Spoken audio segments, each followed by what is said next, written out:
Hello बच्चों, very happy good evening. आज हम लोग हाई स्कूल में एक टॉपिक है रंध्रों के खुलने और बंद होने की क्रियाविधि। कक्षा 10 के लेवल के हिसाब से आपको इसमें हम बताएंगे बहुत ही आसान भाषा में। यह प्रश्न 4 नंबर में या 6 नंबर में आपके बोर्ड पेपर के लिए महत्वपूर्ण है।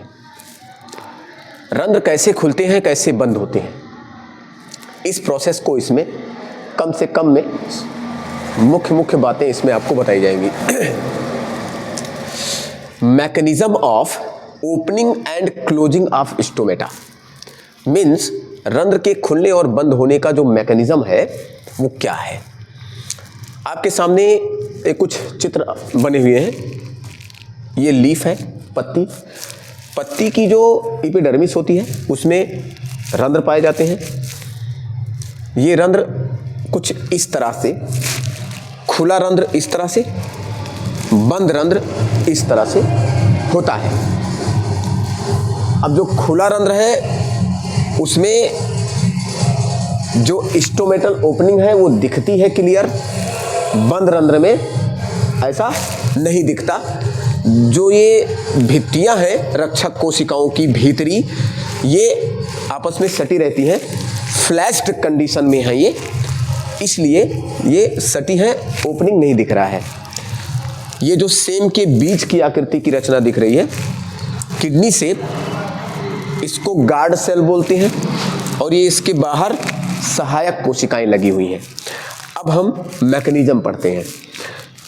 जैसा कि हम जानते हैं कि जो वाष्पोत्सर्जन की क्रिया है वो पौधे के किसी भी वायवीय भाग से हो सकता है, जैसे कि टहनियों में छोटे छोटे गड्ढे हैं, लेंटिकल्स, या पत्ती के क्यूटिकल से।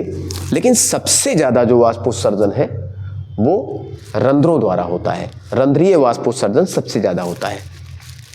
उसी की क्रियाविधि हमको यहाँ पर देखना है।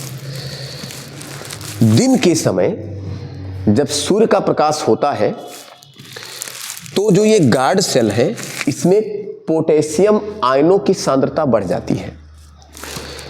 पोटेशियम आयन की सांद्रता बढ़ जाने के कारण जो सहायक कोशिकाएं हैं वहां से परासरण क्रिया द्वारा जल के अणु अंदर गार्ड सेल में प्रवेश करने लगते हैं। एक बार फिर से गौर करेंगे। दिन के समय सूर्य के प्रकाश की उपस्थिति में गार्ड सेल में पोटेशियम आयन की सांद्रता बढ़ जाती है। बाहर जो एसेसरी सेल्स हैं उनकी सांद्रता गार्ड सेल की सांद्रता से कम हो जाती है। अतः परासरण क्रिया के द्वारा जो भी जल हैं, जल के अणु हैं, वो अंदर की ओर मूव करने लगते हैं, अंदर की ओर मूव करने लगते हैं,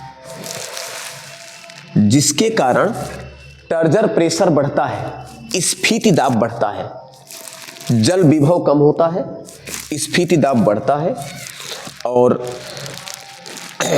अंदर की सांद्रता बढ़ जाती है, बाहर की सांद्रता कम हो जाती है, जिससे परासरण क्रिया द्वारा कम से अधिक की ओर जल के अणु मूवमेंट करते हैं।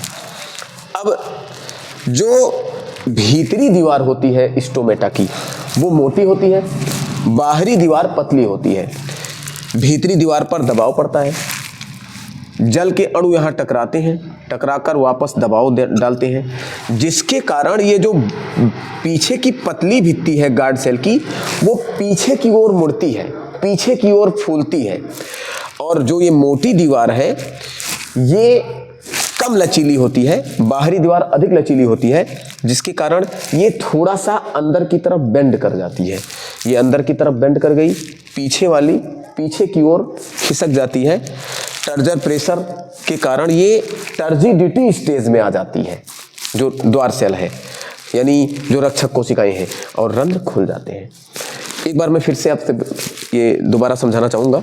दिन के समय जब सूर्य का प्रकाश रहता है तो K+ आयनों की सांद्रता गार्ड सेल में बढ़ जाती है, बाहर सहायक कोशिकाओं की सांद्रता कम हो जाती है, जिससे परासरण द्वारा जल के अणु अंदर द्वार कोशिकाओं में प्रवेश करने लगते हैं।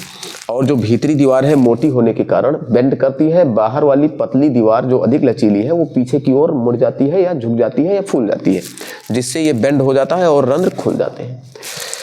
अब सेम जब रात होती है या अंधेरा होता है, सूर्य का प्रकाश नहीं रहता है, तो जो K+ आयन है उनकी सांद्रता कम हो जाती है, नष्ट हो जाते हैं, विघटित हो जाते हैं, कम हो जाते हैं, यानी K+ आयनों की सांद्रता कम हो जाती है। यहाँ की सांद्रता, जब K+ आयन की सांद्रता कम हुई तो द्वार कोशिका की सांद्रता कम हुई, सहायक कोशिकाओं की सांद्रता बढ़ गई। जो प्रोसेस यहाँ हुआ था जस्ट इसका उल्टा इसमें होने लगता है, यानी जो भी जल के अणु आए थे वो कम सांद्रता होने पर, बाहर की सांद्रता अधिक होने पर वापस लौट जाते हैं, जिसके कारण जो ये बेंड थी और ये फूली थी वो अपनी सामान्य अवस्था में आ जाती है। और इसको हम फेसेल्ड कंडीशन बोलते हैं, फ्लैश्ड कंडीशन बोलते हैं इसको, यानी स्लथ अवस्था में सिकुड़ कर फिर से सीधा हो जाना। तो ये जो है जो बेंड थी ये सीधी होकर फ्लैश्ड कंडीशन में आ गई और रंध्र बंद हो गए। तो रंध्रों का खुलना और बंद होना ये टर्जिडिटी और फ्लैश्ड कंडीशन पर डिपेंड है। दिन के समय सूर्य का प्रकाश है तो K+ आयनों की सांद्रता अधिक होगी, अंधेरे में K+ आयनों की सांद्रता रक्षक कोशिकाओं में कम होगी। दिन के समय जब K+ आयनों की सांद्रता यहाँ पर अधिक होगी तो कम सांद्रता से अधिक सांद्रता की ओर जल के अणु मूव करेंगे, परासरण क्रिया होगा और यहाँ दबाव पड़ेगा। ये मोटी है, कम लचीली है तो ये बेंड करेगी, ये दबाव वापस इस पर अधिक पड़ेगा तो ये पीछे की तरफ खिसकेगी, जिससे रंध्र खुलेंगे। पोटेशियम आयन यहाँ पर बढ़ेंगे जिससे सांद्रता बढ़ती है।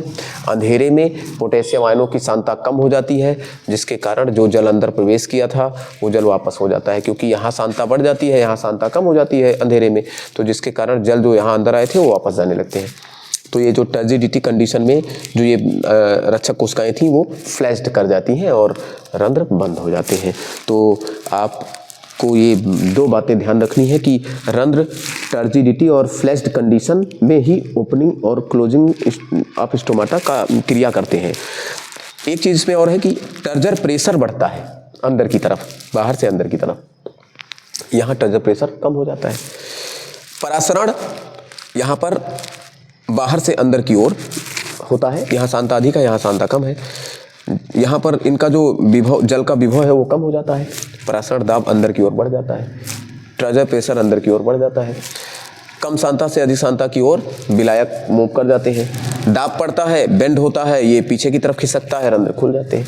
जब K+ आयन अंधेरे में कम हो जाते हैं या जितने यहाँ थे या सहायक कोशिका की अपेक्षा यहाँ सांद्रता कम हो जाती है तो जल वापस हो जाते हैं, जिससे यहाँ टर्जिडिटी कम हो जाती है, टर्जर प्रेशर कम हो जाता है, जल विभव बढ़ जाता है, इधर कम परासरण इधर की तरफ, तो रंध्र फ्लैश्ड कर जाते हैं और खुल जाते हैं।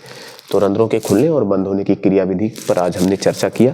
इसको आराम से आप वीडियो को रोक कर कई बार आप देख सकते हैं, और जो वीडियो को पुश करके आप शॉर्ट नोट भी बना सकते हैं, और आसान भाषा में आप इस तरह से 2 चित्र बना के और 1 लाइनर में पॉइंट बाय पॉइंट लिख के आप 4 नंबर 6 नंबर प्राप्त कर सकते हैं। ऑल द बेस्ट, आपका परीक्षा अच्छा जाए, मेहनत करिए, थोड़ा थोड़ा पढ़िए, रोज़ पढ़िए, नियमित पढ़िए, तो मेरा आशीर्वाद है।